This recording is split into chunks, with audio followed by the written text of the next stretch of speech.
জয়গুরু, নমস্কার সকলকে। আমাদের একটা নিত্যকর্ম এই বিষয় নিয়ে আলোচনা চলছিল, ধারাবাহিক আলোচনা। আমি সেই আলোচনাতে থাকব বা ধারাবাহিকতা রক্ষা করব, কিন্তু মাঝখানে এসছে শ্রী পঞ্চমী, সরস্বতী পুজো। তো অনেকেই প্রশ্ন করছেন যে আমরা একটু বিভ্রান্ত হচ্ছি যে সরস্বতী পুজোটা 2 তারিখে হবে না 3 তারিখে হবে, এই বিষয়টা নিয়ে। তো এই বিষয়ে কিছু আলোচনার প্রয়োজনীয়তা রয়েছে।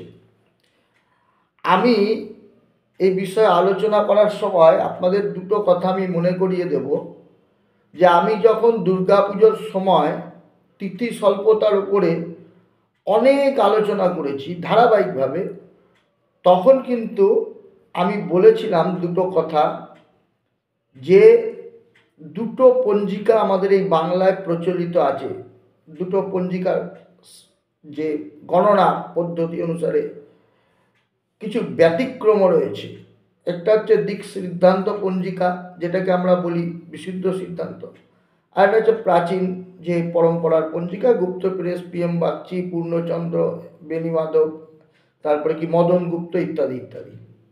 কারণ এই প্রাচীনদের সাথে এই বিশুদ্ধ সিদ্ধান্তের টাইমের ডিফারেন্স হচ্ছে। যারা বিশুদ্ধ সিদ্ধান্ত অনুসারী তাদের ক্ষেত্রে 2 তারিখ পুজোটা হবে, এটা আমি সংক্ষেপে বলছি। আর যারা প্রাচীনপন্থী তারা হচ্ছে 3 তারিখে পুজো করবে। প্রাচীনপন্থী বলতে যারা গুপ্ত প্রেস ফলো করেন বা কিছু। কেন না, দেখুন দুটো পঞ্জিকাতেই কিন্তু আমরা দেখতে পাচ্ছি যে 2 তারিখে হচ্ছে পঞ্চমী পড়ছে। বিশুদ্ধ সিদ্ধান্ত পঞ্জিকা মোতাবেক 2 তারিখ হচ্ছে আমাদের শ্রীপঞ্চমী 9টা 15-তে পড়ছে। আর প্রাচীন যে পঞ্জিকাটি আছে তাদের মত অনুসারে হচ্ছে 2 তারিখ দুপুর 12টা 14-তে শ্রীপঞ্চমী পড়ছে। এখন শাস্ত্রীয় বক্তব্য হচ্ছে শুক্লপক্ষের উদয়গামী তিথি গ্রাহ্য, যেদিনকে উদয়গামী তিথি পাবে সেদিনকে গ্রাহ্য। শাস্ত্র তারপরে কি বলছে না, যদি দুদিনই উদয়গামী তিথি পায় এবং পরের দিন দেখা যায় যে মুহূর্ত ব্যাপিনী তিথি আছে, তাহলে সেটা করবে।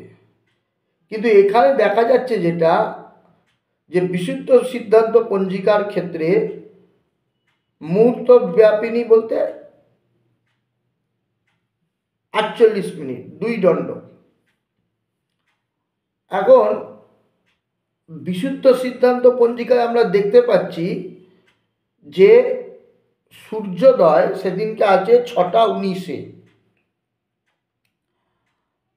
তারপরে মুহূর্ত ব্যাপিনী কিন্তু হচ্ছে শ্রীপঞ্চমী 2 তারিখ পাচ্ছে সকালবেলায় পূর্বাহ্নটা মানে প্রায় সূর্যোদয় থেকে 4 ঘন্টা মতো সময় পূর্বাহ্ন, সূর্যোদয় থেকে 4 ঘন্টা। এই পূর্বাহ্নের মধ্যে যদি অন্তত 48 মিনিট পাওয়া যায় তাহলে হচ্ছে মুহূর্ত ব্যাপিনী, এবং এই মুহূর্ত ব্যাপিনী তিথি গ্রাহ্য। কিন্তু পরের দিন যেটা সমস্যা হচ্ছে, যে সকাল 6টা 19-এ সূর্যোদয় হচ্ছে,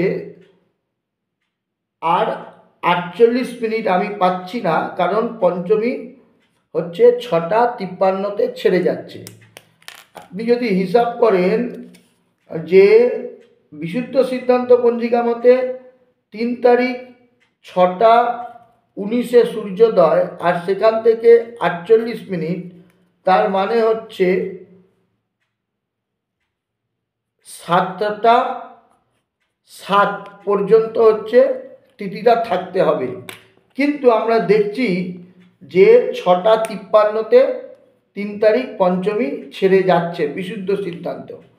সেই জন্য 2 তারিখ যেহেতু পূর্বাহ্ন পেয়েছে এবং মুহূর্ত ব্যাপিনী পূর্বাহ্নে পঞ্চমী পেয়েছে, তাই হচ্ছে আগের দিন বিশুদ্ধ সিদ্ধান্তে পুজো রয়েছে। আর প্রাচীন পঞ্জিকায় পূর্বাহ্ন অতীত হয়ে গেছে। 2 তারিখ পূর্বাহ্ন অতীত হয়ে যাওয়ার পর হচ্ছে পঞ্চমী পাচ্ছে, অর্থাৎ 12:14 পঞ্চমী শ্রীপঞ্চমী পাচ্ছে। আর পরের দিন 3 তারিখ সেদিনকে হচ্ছে সূর্যোদয় 6:21, আর প্রাচীন পঞ্জিকা মতে শ্রীপঞ্চমী ছাড়ছে 9:03, 9:59, মানে হচ্ছে প্রায় 10টার সময় শ্রীপঞ্চমী ছাড়ছে। 6:21 সূর্যোদয়, আর প্রায় 10টা মানে 9:59 হচ্ছে শ্রীপঞ্চমী ছাড়ছে।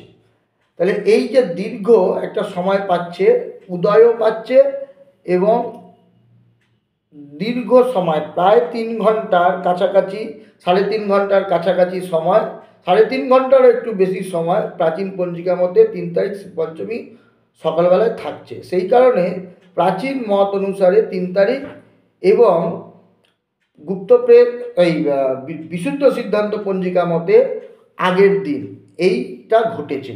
এবার আপনারা বলবেন একই আমি আগেই বলেছি যে পঞ্জিকা দুটো দুরকম, আর সূর্যচন্দ্র একরকম হলেও পঞ্জিকা গণনার যে কৌশল বা পদ্ধতি, সেখানে কিছু সংস্কার পদ্ধতিগত কিছু পার্থক্যর কারণে আপনারা দেখবেন বিশুদ্ধ সিদ্ধান্ত মতে হচ্ছে মাঘ মাস 29 দিনে, আর প্রাচীন পঞ্জিকায় মাঘ মাস 30 দিনে। তার মানে সূর্য প্রায় অনেকটাই এদের থেকে ব্যবধান রাখছে, মানে ডিগ্রিগত পার্থক্য, এবং চন্দ্র সূর্যের ডিগ্রির পার্থক্যের কারণেই তিথির সৃষ্টি হয়। তিথি যে গণনা করা হয়, চন্দ্রের স্ফুট থেকে রবি স্ফুটকে বিয়োগ করলে পরে তিথি মান পাওয়া যায়। তো এই যে তিথি মান, যখন এখানেই তো একটা ব্যবধান তৈরি হয়ে গেল, ফলে তিথিগুলো হ্রাস বৃদ্ধি ঘটে যাবে, তিথিরও পার্থক্য ঘটে যাবে।